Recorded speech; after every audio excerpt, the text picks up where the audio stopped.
And the topic of our debate was whether a Jew is allowed to enter a mosque. A Jew is allowed to enter a mosque. We know that Jews are not supposed to enter churches unless it's completely unavoidable. By churches, I mean the sanctuary of the church. You can go into a side room in a church, but you can't go into the main sanctuary of a church unless there's some real pikuach nefesh of some sort involved.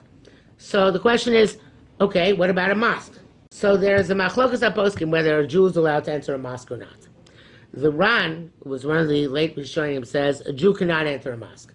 He says even though Islam is not avodah zarah, Islam is a monotheistic religion through and through, unlike Christianity, but nevertheless, it is the way they venerate Muhammad in their prayers is basically idolatrous.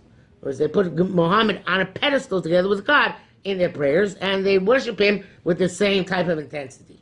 So that's what the Ran says. The Ran says, even though it's not avodah zarah, their form of prayer is to venerate Muhammad so much, and therefore you should not enter a mosque.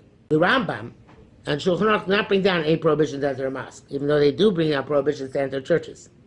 So in later day poskim, the Tzitz Eliezer, who was a very distinguished Ashkenazi posek, who lived in Yerushalayim, Rav Ovadia Yosef, Rav Ovadia Yosef is a very distinguished Sephardi posek who lived in Yerushalayim, had a big machlokes. The Tzitz Eliezer says that because the Ran, who is a Rishon, says you can't enter a mosque, so therefore you can't enter a mosque. Rav Ovadia Yosef says, and this actually is very consistent with his methodology of psak in many different places, he says that if the Rambam and Shulchan Aruch don't say anything about a subject, we are not bound by what the Ran says. In other words, there is a hierarchy among the Rishonim of the in terms of halacha. The top tier poskim among the Rishonim are the Rif, the Rosh, and the Rambam.